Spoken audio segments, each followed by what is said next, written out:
Hello, and welcome to the I Look Like a Doctor podcast, the podcast dedicated to interviewing physicians underrepresented in medicine to inspire the next generation. I am your host, Sarah Torres.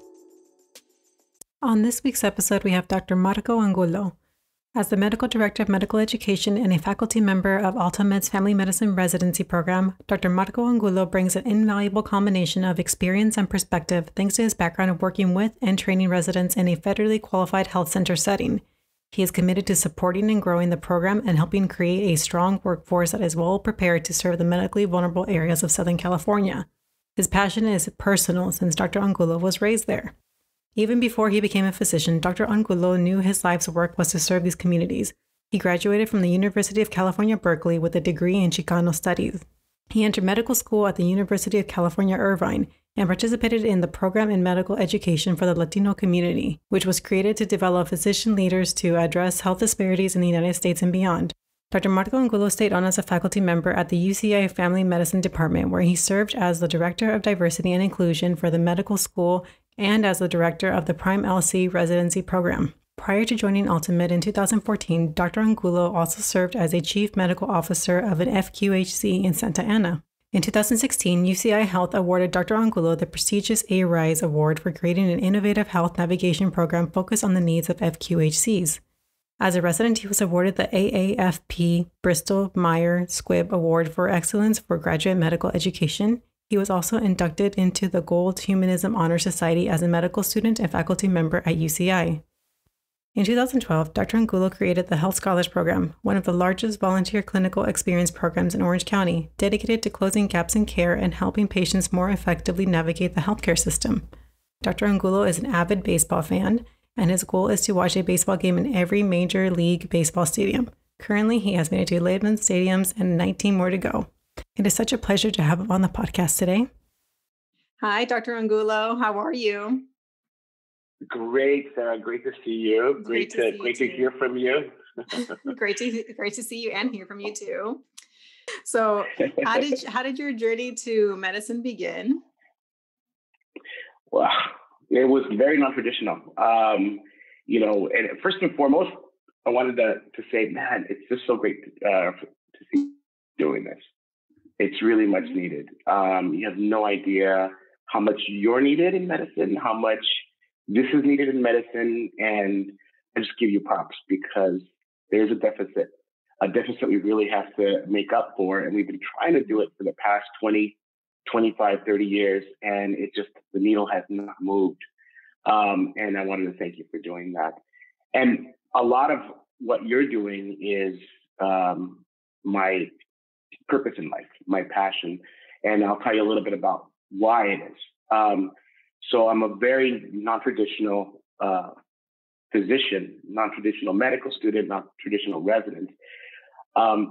Actually, I barely graduated from high school.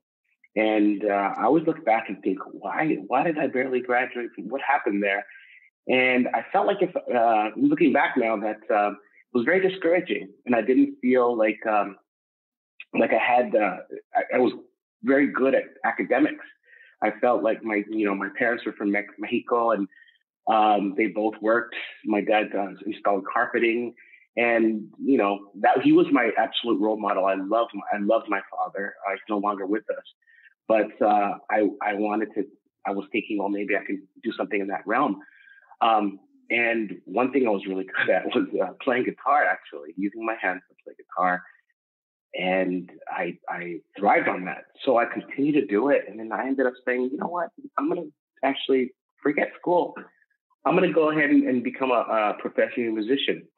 So I did that actually for since I was 18 until I was 26, moved out and had my band, and we played around the Roxy, the Whiskey, all these clubs in Hollywood.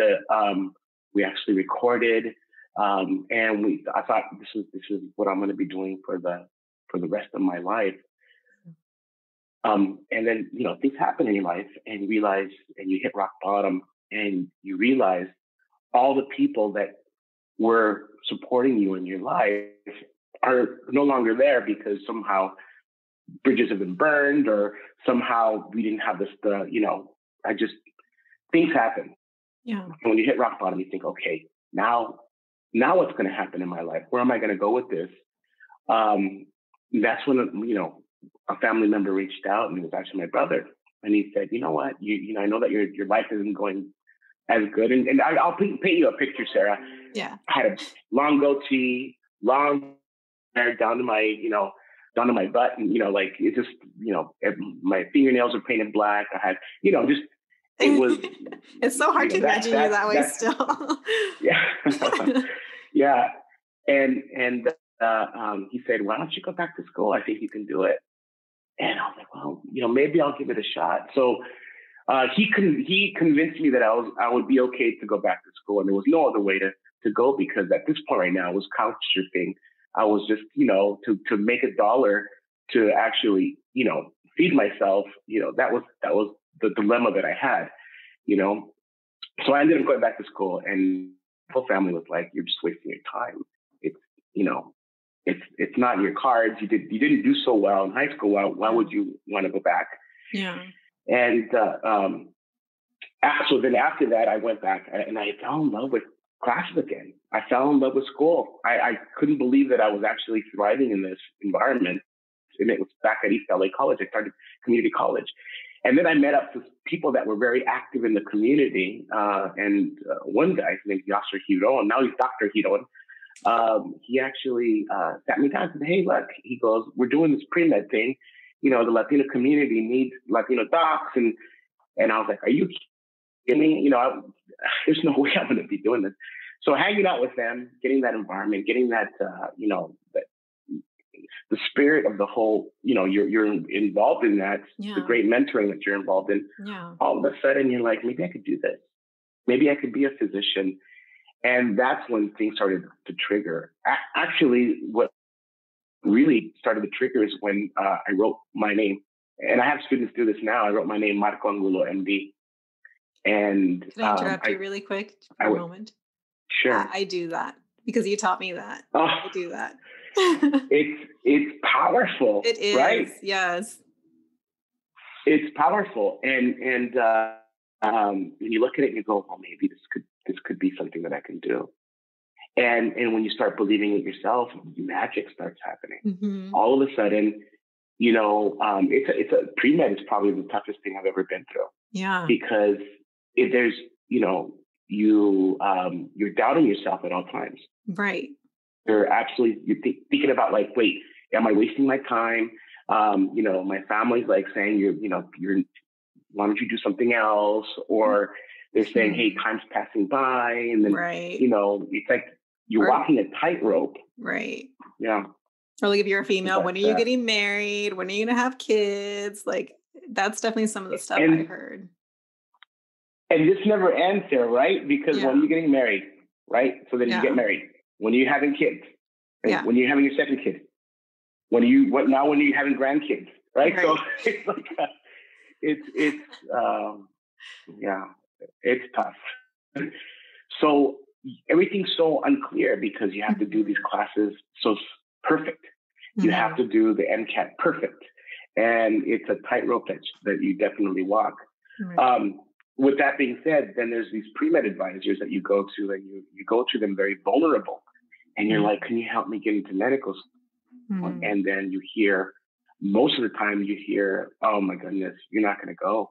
You got to choose another career. And you think, oh my goodness, I've had that told to me so many times. Yeah. How do you recover from that when somebody that either has a PhD or an MD is telling you, or a counselor that's been doing this, telling you, you're not going to make it, like that person must know more than I do, Yeah. So it's the idea of finding these people around you that believe in you.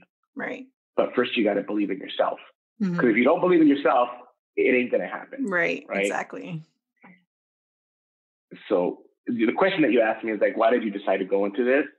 That is the main, that is my main reason, because I saw that there was a need for more physicians to go into the workforce to serve the underserved community. That is the main purpose of being a doctor.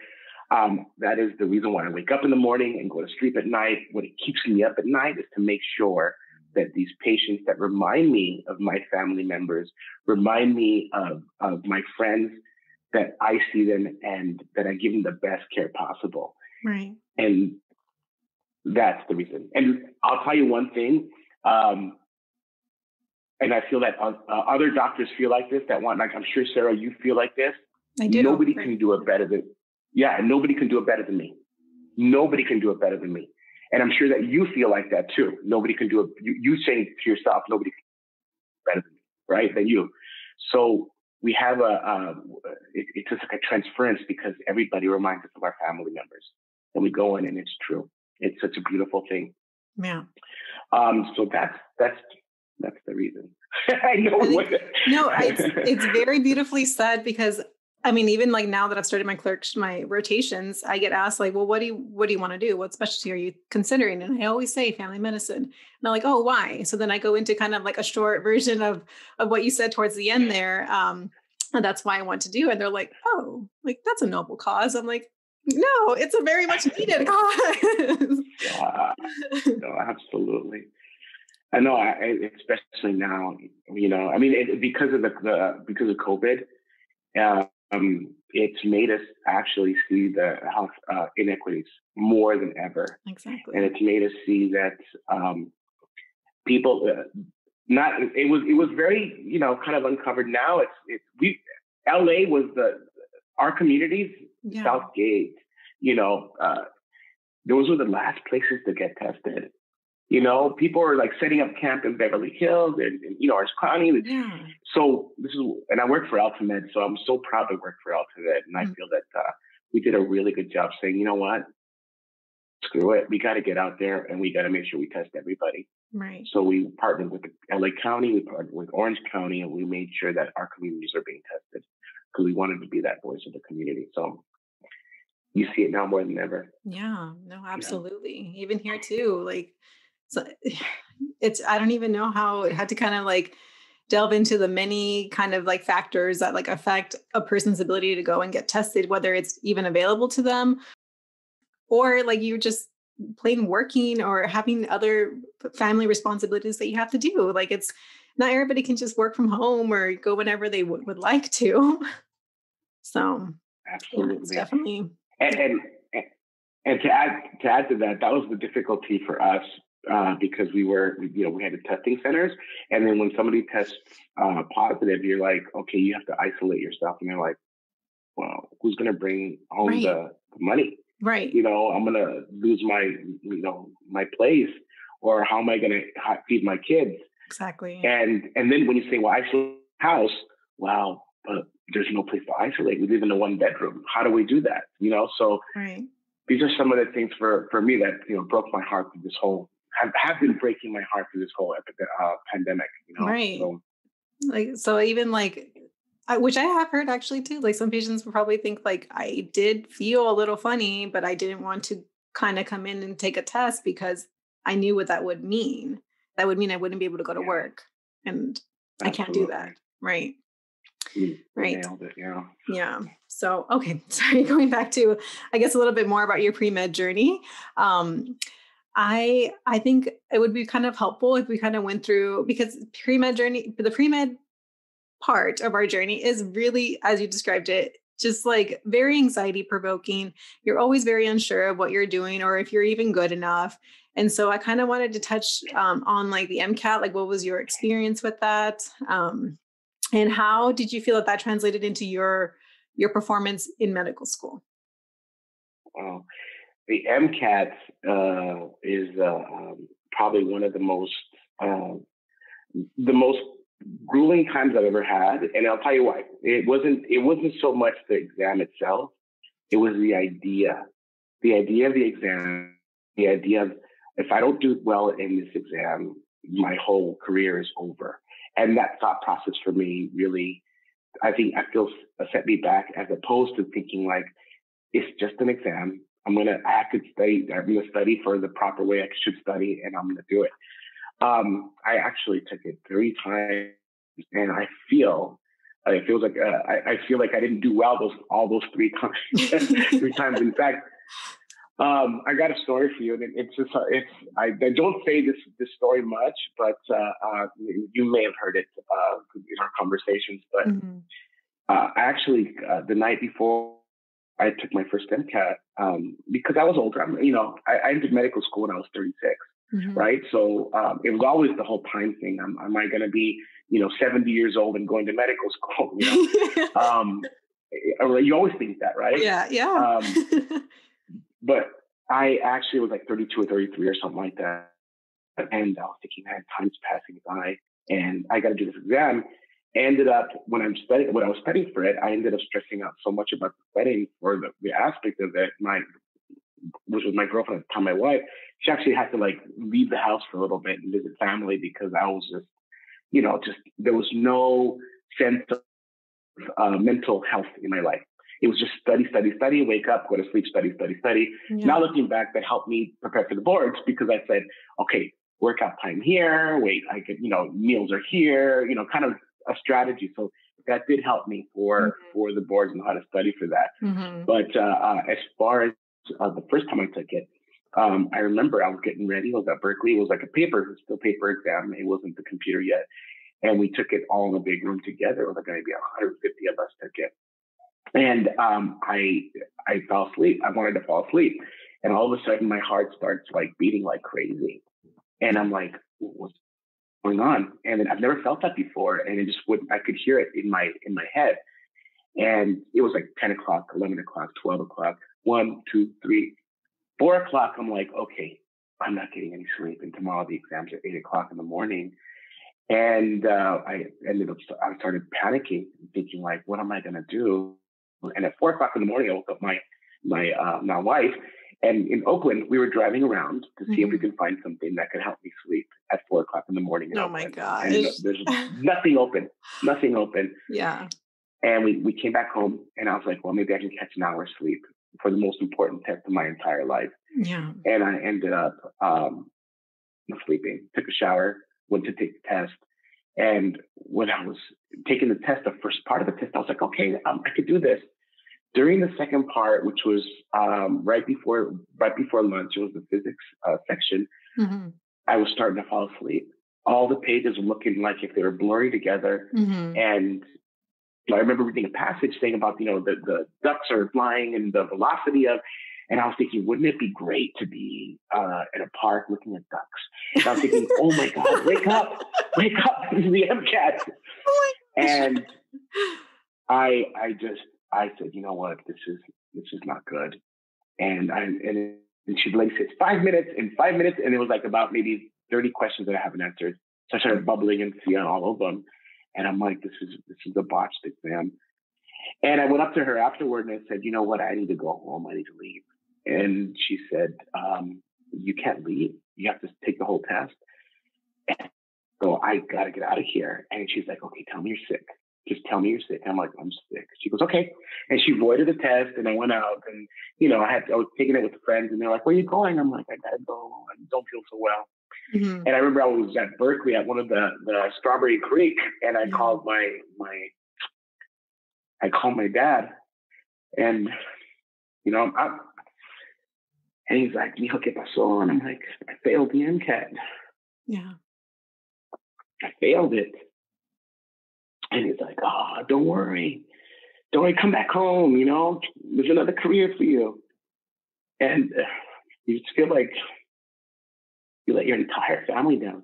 You feel like you let people that believed in you down. So it's right. It's definitely, it was a good run. You think it was a good run. It was a really good run, but well, I guess I got to decide something else, and it's funny because even talking to you now, the MCAT still it's still there. It still is, definitely. Yeah. And it's something that, anyways, I called my brother and my brother, he's the one that got me back into community college. He actually says, oh, didn't go so well, huh? And I'm like, no. He's like, take it again. I'm like, you could take it again? I'm like, what? I'm like, oh my God, this is great. So Yeah. I ended up, I felt terrible for 2 weeks. You couldn't get me out of bed. I was like, and people were like calling, checking on me. Yeah. I realized that, I put so much importance into this one exam. I put so much of my, like, am I a good person? Am I going to be a good doctor into this one exam? Right. Dear Lord, please. MCAT has not taught me anything about treating my patients. No. It has not taught me anything about making sure that their diabetes is controlled, their thyroid is doing well, that they have, all their social determinants of health taken care of. Not once. Mm-mm. What it did teach me, though, and I'll tell you, it taught me later on for the boards that, first of all, it's just a darn test, right? And second of all, there's a way and a method to study for these things. And somehow somebody decided that this was the best way to do it. But it taught me that I could actually prepare myself for that. So I took again and again, and I didn't do as well as I wanted to do, but it was definitely, it's not, MCAT is not everything on your application to medical school. It's very important, but there's other aspects like your personal statement, your activities, your letters of recommendation, your grades. So then all that mixed into it, out of 29 rejections, got me to accept 2 acceptances. And from there on, I said, get me into whatever medical school. Let me just do my thing. Yeah. And the one medical school that I chose was UC Irvine, and that was because of the LC program. And what it actually gave us to training us for service toward the Latino community. So that's the one I chose. Yeah. But it's still to this day, you think about it and you think like, man, that test really did a number on me, and it does a number on a lot of us. It makes us lose our purpose and who we are and what we do this for. And the last thing I wanted to add on this MCAT, Sarah, what kept me going was every patient that I was going to see I knew was waiting for me. Yeah. And Senora Sanchez, Senor Jimenez, Senor Gutierrez, I felt that I need to be there for them. So I have to do this exam in order to get to that next level and to that next step. Yeah. So here I am. You did it. I mean, we did it here. Yeah. And I don't know if this was like your experience too with it, but at least like, I guess to share a little bit about mine, now that I had just taken my first board exam. And as you know, like my MCAT score was whatever. Like I think I took a kind of like a risk applying and thankfully being accepted. But that MCAT did linger in the back of my head while I was studying for my step 1 exam. And it was like years ago, but it still gave me that anxiety where I felt like, oh my gosh, well, it's going to happen again. And there was no, I had to go talk to a therapist and all that because there was no reason for me that wasn't the past. Like there was no reason for me to even think that I was still that same person. I had definitely like acquired new studying skills. Like I was doing well in my courses. There was no reason for me to think that my MCAT was going to predict now in this moment how I was going to do on my step 1 exam. Yeah. And I ended up crushing it. Like I did well. And so it's just like, it definitely, the MCAT was not any indicator of how I was going to do in medical school. If anything, it just showed me that I definitely needed to change my study skills and like learn how to take these kinds of exams where it's like, oh, shocker. It's not me. Yeah. Yeah. I don't know if that was your experience with once you started taking your board exams. No, absolutely. No, you nailed it too. And you're all thinking like, well, somebody took a chance on me, and then you start thinking like, man, I hope this doesn't happen again. And yeah, there's definitely high anxiety on that board. And then of course the medical school doesn't do justice with saying like, you better pass this one, like this is the big one. And it's more stress, but they don't tell you that 96, 97% pass on everybody's fine and everybody's, Yeah. But the MCAT was definitely a different ball game. One thing, when I got into medical school, the first thing was like, got into med school, I can't believe it. The second thing was like, I don't have to take the MCAT again. That, my second thought right away. I was like, oh God.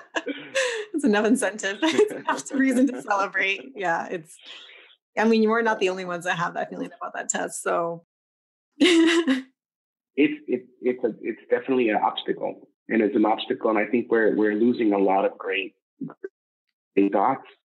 We're losing a lot of great physicians because people see it as an obstacle and maybe say, you know what, then this is an indicator that I'm not going to do good in medical school, right. And it's not. Yeah, it's not. It's about the whole package, like you said, like what you're doing for your activities, what is your passion, why do you want to go into medicine? All of that will speak to what kind of physician you're going to be versus a score on a standardized exam. So yeah, that's really great. Absolutely. I wanted to ask you a little bit about your experience in medical school. Did you feel that you were supported in medical school? Yeah. So, and then just the full disclaimer, Sarah, I went to the UCI, the PreMed program, the PreMed program, medical education for the Latin community. And there's 12 per cohort that come in that are their purpose is to serve the Latino community. So that's why I chose that program, because I was looking for a program to go into medical school. I got into Irvine, I got into Albany, and Albany was amazing when they were like, come help us build something here and come, and then Irvine was already, a program functioning, and I looked for that.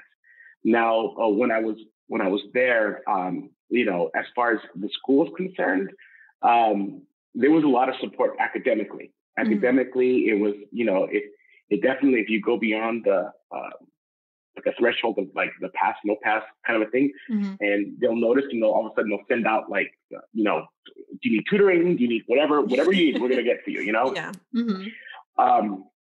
So I definitely felt that aspect.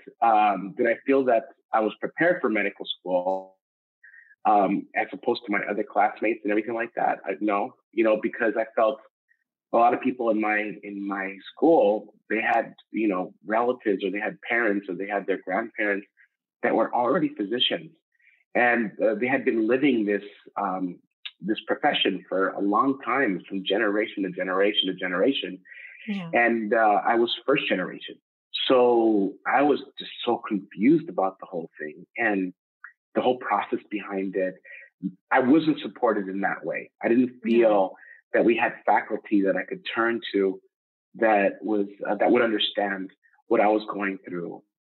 And it was always like, well, that's how you feel. Let's try to fix it. But there was nobody there that really understood where I was coming from. Yeah. And there was a few of us there, that felt like that. So we gathered and we supported each other. Yeah. We coalesced amongst each other. We made sure that we had people outside of UCI that were, we could reach out to and support us, that were coming from our same backgrounds and that knew us. But as far as that aspect, that was difficult. And because we wanted to also create this culture, this environment where we could, as students, we could support each other. So then what happened was that all of a sudden I get called, and people get called to like go to conferences and recruit, and to go and, I was part of the Latino Medical Student Association. I was also part of other organizations, and the school was very happy to be like, oh, we'll pay for your flight over if you go and recruit. But that took a toll. That took a toll on my academics too, right? Because I was trying to study, be a medical student, but they're like, yeah, but we need more diversity, and you guys are the people to help us recruit. And now looking back, I think like, man, don't get paid for that. Don't people have like departments for that, and they send people up for that? So they really put a lot of task on students, and then they call it sometimes they call it the minority tax, right? Yeah. Where it's like you're great, go out there, and get more people like you, kind of a thing. And at the time, you're like, absolutely, I need for this school to survive and to thrive, and we can get this done. And And you look back and you're like, wow, I did a lot of work for that school.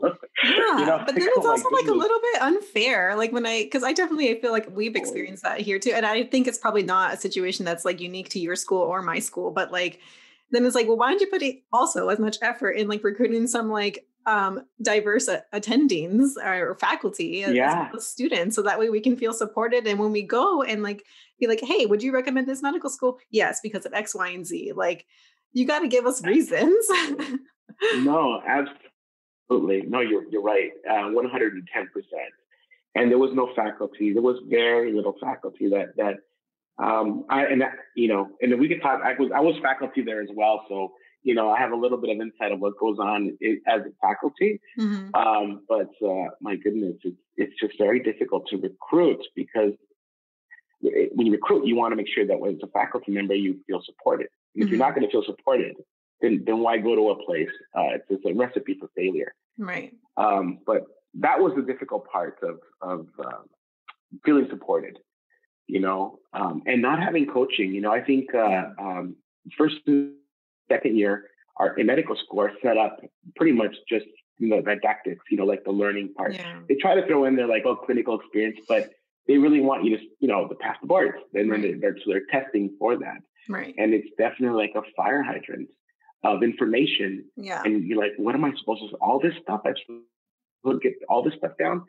And then third year is completely different. And really nobody coached me through that. And I mean, I'll be honest with you, third year for me, I felt half of the year was a disaster, because I was just trying not to get in the way. I was like, I just don't want to, and then that's the year that I should be diving into things and be like, oh, what do you need? How's it going? But, I'm coming from a community where it's like, I feel honored to be there, and I just don't want to be a burden.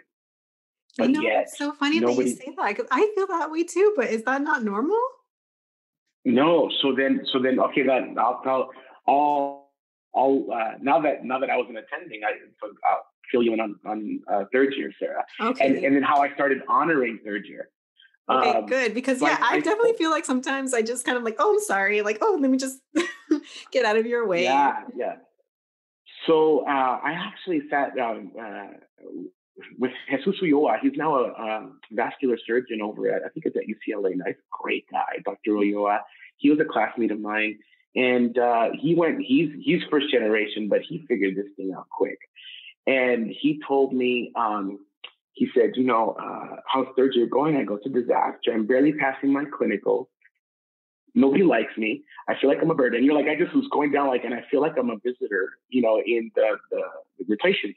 And then every rotation is different. So then you guys are trying to figure out, okay, this attending likes it this way, this resident likes it that way. Gosh, it's performance anxiety. It's just, absolutely. It was one of the worst times in my medical career. In medical school. Yeah, it's supposed to be one of the best. But nobody tells you this. No, they pitch it to you like that. Pitch it to you like that. They're like, oh, you're seeing patients. It's great. But you're also dealing with residents that are really tired, and you're also dealing with attendings that want to show you the way they were taught. So it's anxiety provoking. And then, I would hide in the patient's rooms. I'd be like, here, I feel comfortable here. And they're like, where is that medical student? So, So then he sat me down back to Jesus. God bless him. And I tell him this all the time. He's like, how's third year going? I go, it's not going so well. He's like, how's it going for you? He's like, oh, I honored our surgery. Oh, I honored internal medicine. I go, Jesus, how did you do that? Teach me how to do that. And he's like, he goes, amigo. He's like, you know what? Let me tell you. He's like, when you go into these places, in the hospital or wherever you go, you're a servant. You are a servant. Think of yourself as a waiter. You are the person that's saying, how can I help you? What can I do more? Oh, you need more of this? Let me go get that for you. So then I'll give you an example. One of the best third years I've ever worked with. So I'm in the hospital. I'm a resident now. And this third year student comes in. I'm going to be doing a paracentesis, which is a procedure that I'm going to take some fluid out of the tummy of the patient. And I'm getting ready to do it. I'm all, okay, it's my first one.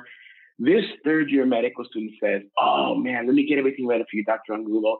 And he set up the bottle, the lines, everything's like, it's all set for you, go for it. You're going to be doing great. I'm like, who is this guy, And I did the everything, got the bottles, everything. At the end, I came out, and then he's like, here's your note.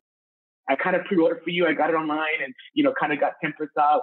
I wanted to make sure that you signed it. And I'm like, this guy is amazing. He made my life easier. Yeah. And he was engaged, involved, and he was not in the way. He was actually a big part of our team. Mm-hmm. And I have to tell you his name. His name's Jeff Cashin. He was amazing. He's an anesthesiologist now. But man, that guy made my life. So then now I understood what Jesus was talking about. Mm-hmm. And during the second part of the third year, that's me. That was me. I was all over the place. I'm like, oh, we're doing deliveries. No, hold on, let me get everything ready. Let's go, because the residents and the attendings are like, wow, this guy's really, really into it. And, they'll be like, let me show you this now. Let me show you that. As opposed to like someone kind of sitting back and going, I just don't want to get in the way. That was my change. All of a sudden, I was like, I owned the hospital. It was my home. It was my playground, and it made a huge difference. And it was honor after that. Even for family medicine, there was one EKG for a patient that we could not get and was going to make a difference in the treatments because we wanted to know if there was any bundle branch blocks or whatever and could compare it. Mm-hmm. And I stayed after like 6 o'clock, calling the hospitals and finally got that from another hospital to compare it, that EKG to compare it to. Mm-hmm. And I took it to my attendant and was like, boom, we got it. And she's like, oh my God, I've been trying to get this for a couple of weeks. And this is great, right? So when I went to Irvine, I applied the residency, and I came in. She's like, you were highly picked, and she's like, I always remember that one EKG that you brought me. That I was like, oh, really? I was just doing it just to do it. Right? It was cool. It was cool. So I guess that the takeaway is just do whatever you think that can be helpful. Yeah. Get in there, Sarah. Be the servant. Don't even. Coffee and things like that. That's a little bit. That's a little on the. They shouldn't be asking you for that. Yeah. But as far as patient care, as far as like, even if the hospital's like a two buildings, and one's like, oh, the medical record on the other side of the building, I'm your man. Let me go down there and get it for the team, So that's what I'm talking about. People really appreciate that. Yeah. Especially tired residents. Wow. Okay. That's a lot. But those are all really great tips because I feel that I definitely can improve in some aspects during my clerkship or my rotations. And it becomes enjoyable. Third year becomes really enjoyable. Well, my next rotation after psychiatry is family medicine. So, and I got placed in a primarily Spanish speaking clinic. So I'm very excited. Oh, that's great. Yeah. Congratulations. Yeah. Awesome. Thank you. I'm just like, I'm really excited because I'm like, finally, I can kind of go where I want to be. And I'm honestly, anytime that I've been in rotations so far, like anytime I've spoken with a Spanish speaking patient, I am the happiest. I am the happiest that I can be in my day is made like the whole day. It doesn't matter if it was just one patient the whole day. I feel great. And because it's my purpose. And that's why I, started this journey. It's really hard. It's really challenging, but I started it for that purpose. And so I'm really looking forward to my next rotation. But if we can kind of get into, if you can talk a little bit about now, we have about 15 minutes, a little bit about your, what you're doing now, maybe a little bit about the AltaMed family residency. Oh my goodness. Oh, 15 minutes to talk. Okay. No, we can go more, but I just want to be respectful of your time. So just to let you know, Sarah, this is how it all started. Not all for me, all started for me, but it's been going on in AltaMed, which is amazing. And I'll tell you about this place. It is definitely, it felt like a bee to a beehive for myself, and when I was at UCI, definitely had a wonderful time there as a faculty member. I actually ended up going from medical school to residency there and staying on as a faculty member straight from my residency. And I was running a lot of community medicine programs there. You were absolutely essential and part of one of them that we had for the Health Scholars Program, right? Which was giving back to our community, and you did such a wonderful job at that. Thank you. It was so great to work with you at that. Yeah, that's right. I have seen you then transition from there, from faculty at UCI, then serving the people, and then now AltaMed. Yeah. So then, but the main reason why at the UCI was because I felt, at that point, I felt a little bit alone and isolated as a faculty member. And I think this is where we have to, make sure that faculty members are supported, right? And I think it's gotten better at UCI now. I'm talking to people that are there. But I felt like I was the only one. That all of a sudden you had maybe 25 students that were like, hey, can you sponsor me on this project? And you're like, wow, okay, is there anybody else that's going to, help out here? We could share. And I felt that we needed to start always training that next generation of providers, always making sure. So it was very personal to me, but I was working 7 days a week, sometimes from 7 in the morning until 7, 8 at night, even on Saturdays. Yeah. Right. And even on Sundays. Yeah. And I remember even seeing the fireworks at Disneyland from one of my offices in Orange. And on a Saturday, thinking like, maybe I should be home with my wife. Maybe we should be, having family time. Yeah. But it was my purpose at the time when I felt that if I wasn't going to do it, who's going to do it? Mm-hmm. And then I thought, if I wanted to go ahead and, get involved in that federally qualified health center world, I would know how it works. So then I was offered the job of chief medical officer there at Serve the People. Mm-hmm. And so we stole you over there to help us with our medical vision. Oh my gosh, it's one of the best times. Oh, I love it. I still talk about that here at medical school. And they're like, really? What is that? I'm like, oh, let me tell you all about it. Oh yeah. And Sarah, for me, that's real medicine. That's medicine where, that's community. That's complete. You make people feel like it's not just a clinic, it's a home, and you've made people feel like that when you had your group visit. We always think about that. And thank you for that. And you're there and you're thinking, okay, great, this is wonderful, but it definitely is time consuming with, just you're seeing patient care, but then always, when are we training that next generation? Mm-hmm. Like we said, in your medical school or in my medical school, there was nobody there to kind of help us through the process. Mm-hmm. So I missed that from UC Irvine, the faculty aspect of. But then when I went to the chief medical officer, it was like we didn't have time to do that with residency, with anything. Mm-hmm. And this wonderful opportunity actually opened at AltaMed, and it's now they were starting a residency program for family medicine to train that next generation of providers going through to be the best providers possible in a community-based setting and work with patients. And it's all about health equity.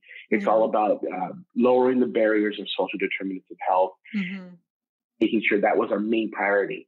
And the residents that we were going to get were residents. They weren't just any residents. They were residents that lived it, that breathed it, that this was their life's existence.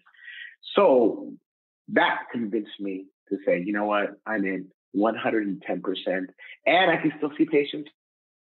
And the population is the population that I want to be a part of, which is the same population as you. People that remind me of my family members, right. Latinx, and it was just a phenomenal fit. And last year we opened up the residency in November, and we matched our first 6 residents. And these residents this year have been phenomenal. Everything we ever thought of. We were thinking like, are we going to match? How we, because we actually opened up late, and everything has worked out. And people gravitate to people, and we know now. Well, we had our residents, and they have been nothing more than phenomenal. They have such great patient care, and for us, we are their 3rd-year residents because they're the first year. Yeah. So they don't have anybody to bounce things off. They don't have a 2nd year to bounce things off of 3rd year. So as faculty, we are their they can call me. I'm on call every day, 24 hours a day, 7 days a week. Mm. And I'm more than happy to be on call for them because that is something that we promised them. And I want to make sure that they're taken care of. But speaking of now the faculty that's here, oh my goodness, it is handpicked, hand recruited. Dr. Florio, we pulled her away from UCSF. She was my old preceptor when I was at Irvine, one of the best faculty members at Irvine. She was at UCSF at the time and said, come on down and help us run this program. She's like, how could I not? Dr. Malgar, she's got amazing experience in women's health. She's and community medicine, and she's also the associate program director. And every single one of our faculty members is either well, their cause is your cause. Their purpose is your purpose to serve the medically underserved community and to do it by lowering the barriers of social determinants of health and creating a more equitable healthcare system. So we all get along. We all go, as friendly as we can. We all go out to team bonding dinners, and it's a family. It really is. And I love, everybody at Irvine, my residency program, but this one has a way different feel to it. Yeah. It has a family feel. And Sarah, it has like we did when we were in the health scholars program, it has that family, everybody is involved. That's the best. It just feels so much more personal and you feel so supported that, it's already a stressful time, residency. So to have that feeling of family and community, what more could you ask for? You're absolutely right. And they're residents, right? Mm-hmm. They're residents and they're working so hard. Right. And, once again, they're definitely something that we want to make sure they're taken care of. And they're getting the best that they can. Yeah. That's amazing. So how have you guys been adjusting for COVID or applying, matching during COVID times? So everything now is online. Yeah. Everything, all the interviews are going to be online, and we're going to do the Zoom or WebEx. I think we're choosing Zoom because we do breakout rooms. Ah, okay. And it's going to be I think everybody, all the residencies are on board with this. We've gotten a lot of help from different aspects and different residencies. Mm-hmm. It's the first time we're doing this, and we'll see how things go. I'm sure there's going to be wonderful successes. I'm sure there's going to be wonderful things that we work on and we improve. But I'm definitely going to miss the one-on-one, kind of coming in and talking. But I think we're all so accustomed now to Zoom that I think that it's going to be great. It really is. And those one-on-one interviews can happen now on Zoom, like we're doing right now. Yeah. It seems very natural now. Yeah. At the beginning, you probably didn't. Yeah, I didn't. Yeah. But now that we've been doing it for a while, it's just definitely you get into it. And, it's just a part of life. It's the new normal, how they say. It really is. I always joke that in medical school that that class in the pandemic, I must have missed that day. I'm like, what is this? What's going on here? Oh my gosh. It's definitely a learning experience, in both ways, because I feel that I'm definitely learning things that I otherwise wouldn't, but I'm also then restricted to not seeing as many patients because either they're suspected COVID or they are confirmed COVID or whatever the case may be. We're trying to reduce obviously the risk to the students, but so yeah, there just is a little bit of not as much as I think maybe a little bit of my clinical learning experience is not going to be as up to par with maybe the classes before me. So that kind of concerns me a little bit, but I guess that's what residency will be for. So, and hopefully this will all get under control in my fourth year and I can get some of that experience back in my electives. So yeah. Oh, that's going to be great. Well, just to let you know, Sarah, that fourth year is a dream. That's what everybody says. That's what I've heard. No, it's a dream. Definitely, because you're doing your sub-Is, which is your sub-internship. Yeah. And whatever you're going to be going into, and you're now treated like an intern, so you have more, your patients, and then your electives are all the things that you love to do. It is just a wonderful time in medicine. Yeah. I always think that they gave you fourth year too, so you can like make up for third year on the gruelingness of third year. Maybe that's right. But yeah, so I guess like to end it here, maybe on the note of, I don't know, I was kind of thinking of something like along the word, like some words of like inspiration that you have for any medical students or pre-med students that are listening to this podcast. Like, what are some kind of like motivational words of advice that you would give them to have them continue on this journey? Oh man, the whole road is definitely grueling, from pre-med to medical to residency, right? And then you become an attending and you go and work. Would I do it all over again? Absolutely. Oh my God, I feel like I'm living my dream. I feel like it's all been worth it. And the great part about this is that, Sarah, you've chosen a career where you're going to have a lot of options, but you're not going to. It took me a while to realize that I had a lot of ability and power to decide where I wanted to be and how much, where I wanted to practice and where I wanted to put my energy.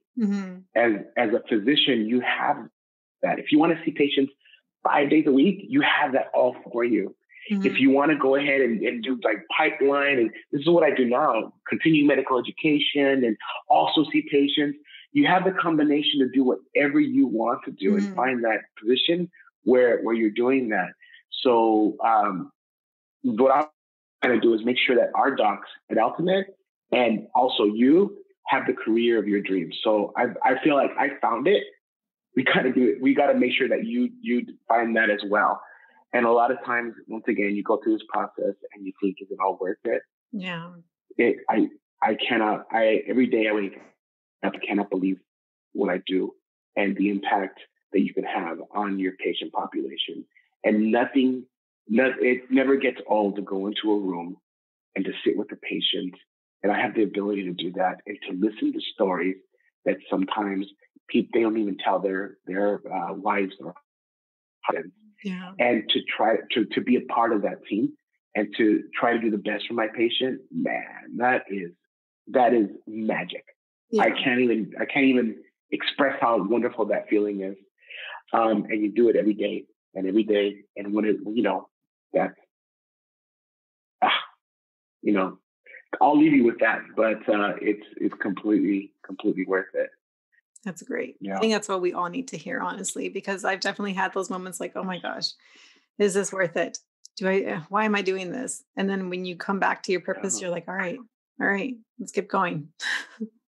So. Yeah. And if you end up like, and I tell people as physicians, if you end up working at a place where you're like, man, I'm just not feeling it, then it's not the right place for you. Right. Exactly.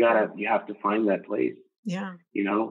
So, but the residency in medical school are such a short time. It's like 4 years in medical school, 3 years to 5 years in residency, wherever you go, and that's it. After that, there's like 30, 40 years of practicing, So it's pretty awesome. Yeah. Yeah. Cool. All right. Well, thank you so much, Dr. Angulo, for being on the I Look Like a Doctor podcast. It was really great to see you and interview you and just hear all of your story again. It's honestly one of my favorite stories. And obviously we know each other, we're friends, and you've been one of my biggest supporters, if not my biggest supporter in my whole journey to medical school and medicine in general. So thank you so much for everything you do, everything you've done for me and everything you do for the future generation now. No, thank you, Sarah.